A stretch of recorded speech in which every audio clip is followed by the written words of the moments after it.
And you know what, baseball, I'm not sure if you agree with me, but there seems like to be a lot more parity now. It seems like a lot of teams are very similar. So they're entertaining to watch. There are a lot of good teams. There's some bad teams, but there's a Yeah, lot of good teams. So it's fun to watch. the Yankees look great. They, Uh, the Yankees are. I remember I called it. I said the yeah, Yankees lineup is comparable to even when before the season started. I go, the Yankees just look. They're so deep in their lineup. I yeah. wasn't sure how the pitching would stack up, but their pitching is going well. And their hitting's great. I mean, now they added what's his name from the Padres? What's his name? And Stanton Yeah, is he has heat kind of heated it up. yeah. But yeah, Soto is just out of Soto, his. yeah. So But that's a killer lineup. hello, everybody. Today we are talking music and not just ordinary music. We're talking about music that is going to be, I think, timeless. I think about artists we will be talking about, maybe not me talking about 200 years from now. Maybe the public will still be speaking about Billy Joel, Sting, the Police, the band, I mean. And so we went to see them, a group of family members, last weekend up there at Petco Park in San Diego. And why not? You know, why can't teachers have fun? Is it all about just grading and report cards and, you know, lesson plans? No. So, what I want to talk about, we could talk about both artists. I guess I want to talk about Billy Joel only because the man is 74 now and he just released a new song. It's already considered a classic. People are clamoring for that song amidst his great and deep catalog. You know, what does it say about Billy Joel when you think about the fact that he didn't play some songs? He didn't play certain songs like Just the Way You Are. He didn't play songs like Pressure or Good Honestly. Night Honesty. Yes. He didn't play those. And because his catalog is so deep, and he was on there for about 2 hours, and you think, man, this guy still has it. So we can go on and on. I could go on and on about Billy Joel. Do want to mention that Sting was just amazing. He opened for Billy Joel, but they sang a couple of songs together, and he himself has a catalog. He didn't play certain songs like Fortress Around Your Heart. I don't think he played Spirits in the Material World. He He did. played it. He played it. Right, okay. Not that one. Walking on the Moon. I don't think he played Walking on the Moon. I don't think Uh, so. yeah, that's the one I was thinking about. Spirits he played, but so he was fantastic, and I thought I have never seen either artist before, but I thought I would like to just see Sting for a couple of hours, um, and see what he has uh, live. But what are your thoughts on the show? Well, first off, I was blown away that we talked about this last time that you had not seen either of them because you love the Police and I'm saying this because I would walk in your room and you'd be listening to any one of Police's records, or we used to have them on tape, right? And not just that, you had Billy Joe. You and I would debate about who's greater, Billy Joe or Paul Simon.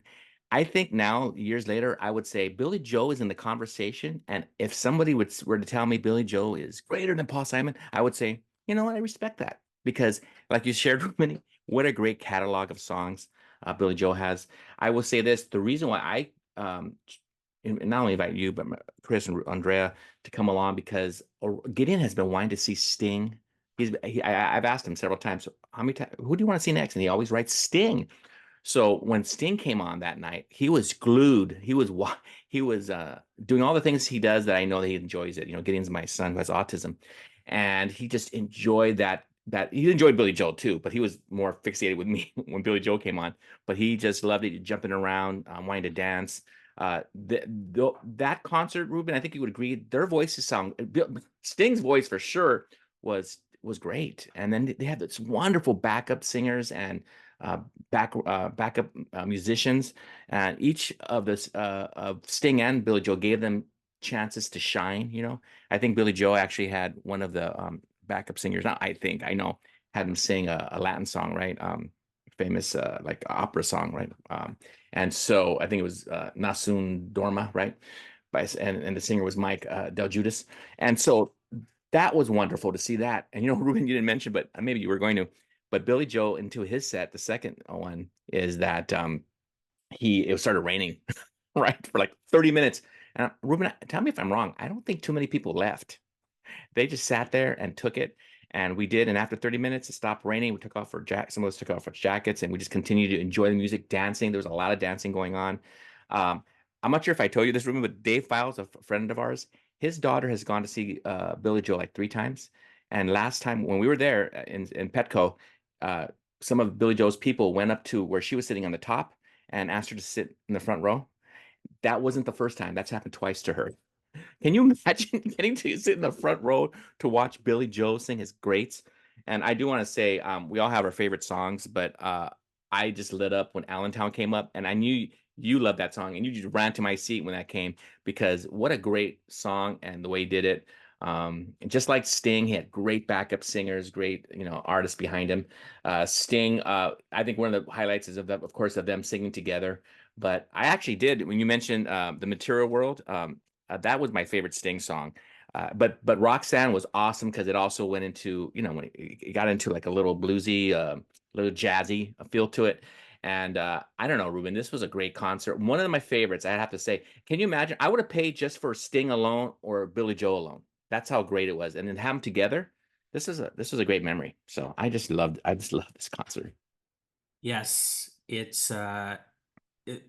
his performance, Billy Joel's performance was incredible, especially given that rain. The rain started falling during one of my favorites of his, Moving Out, that song. And a lot of people did move out, but they didn't leave. They took some shelter because we're Southern Californians, and we think rain is like, it could be fire falling down from the sky, and that would be the equivalent for some Angelinos, some Southern Californians. But as grateful as I am for the rain. Um, Sometimes I wasn't so grateful that time because we were getting soaked. But you're right, it stopped. It stopped, and I was grateful for that. So, um, I just love the scenes from an Italian restaurant. I think that's was one of the later songs, but I don't know. I just feel like people just were willing to sit and wait for it to stop. And I think I was just so happy that it did because I was thinking, oh, if it keeps raining, I'm gonna have to take my boys out of here and my wife. But it didn't, and Billy Joe just kept giving those hits. Like you said, the whole set was hits after hit after so, hit. so you're one of those, and you're one of those Southern Californians who can't handle the rain. Okay, at least you I'm volunteered just that. being honest here. But I stayed though. I didn't take off. 30 minutes of being I soaked mean, is not fun. there's fans in Buffalo who went out in the freezing cold and took their shirts off for their team, but you can't handle a Those are little special people, man. water from the sky. Okay, everybody, thank you for joining us. Tell us what you think about Billy Joel's The Great Sting. He closed it on a very upbeat version of Every Breath You Take. Try to imagine that. A kind of a uplifting version of it, and it worked. Anyway, I'll see you next time, everybody. Goodbye.